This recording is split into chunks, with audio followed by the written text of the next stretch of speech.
Jeannette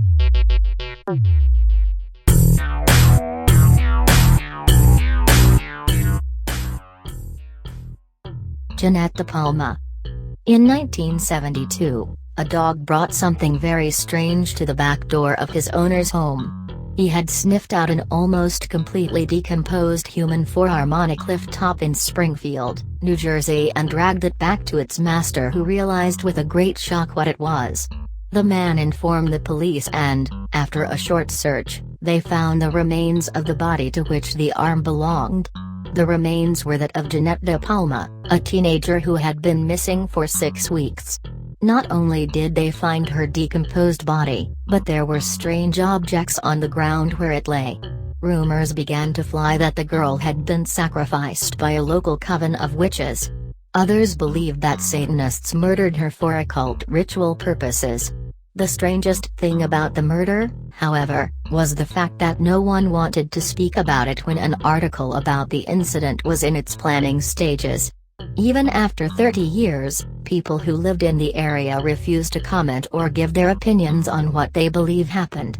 Not one person who was interviewed wanted their real name used, and this even included the local police department. Some Springfield residents claimed that DePalma's remains were actually found lying on a pentagram, surrounded by mutilated animal remains. Law enforcement authorities have denied that this was true.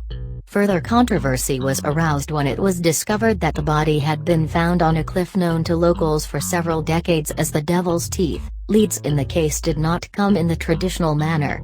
People sent in anonymous letters omitting their addresses and names. One of the letters stated that logs had been placed around Jeannette's body and that the writer of it couldn't reveal his name for many reasons, which he couldn't reveal either. Another anonymous writer wrote that he or she knew about a coven of witches in the area who were planning to murder a kid over Halloween. The writer was a child at the time and remembered being terrified of going out trick-or-treating for the holiday.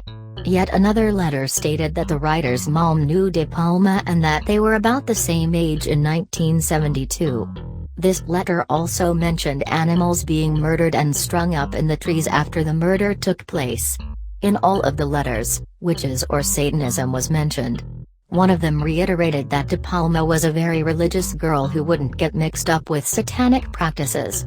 However, the writer also mentions that Jeannette DePalma started becoming a little wild as she got older.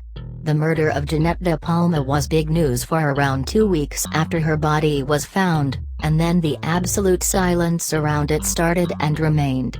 Her murderer has never been found. The Springfield Police Department began an investigation of Jeannette DePalma's death after an autopsy did not reveal a cause of death. Her remains and clothing showed no evidence of bone fractures, bullet wounds, or knife strikes. No drug paraphernalia was found on or around the body. For undisclosed reasons, the coroner suspected that strangulation was the cause of death, leading the Union County Prosecutor's Office to treat the case as an unsolved homicide. The coroner also discovered an unusually high amount of lead in the remains, but no explanation was found for this occurrence either. Early in the investigation, the Springfield Police Department received a tip regarding a homeless man living in the woods near the place where the body was found. This man was known to locals simply as Red, and it was alleged that he fled his campsite in the woods shortly after DePalma went missing. While this lead initially looked promising, the Union County Prosecutor's Office ultimately decided that Red had nothing to do with Jeannette's death. Investigators continued to attempt to find leads, but due to the DePalma family's private nature, along with inconsistent stories told by her friends and peers, the case eventually went cold.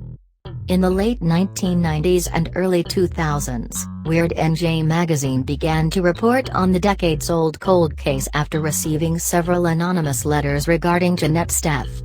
Editor and co-founder Mark Moran began investigating the case and discovered many suspicious details, including the allegation that the Springfield Police Department had lost or destroyed the case file. The Springfield Police Department maintains that the file was lost due to flooding caused by Hurricane Floyd in 1999. Others allege that a copy of it is still on file.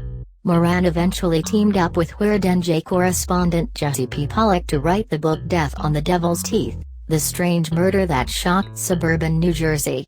Throughout the course of their research, Pollock and Moran discovered several instances of a possible cover-up, connections to other unsolved murders, and previously unknown suspects.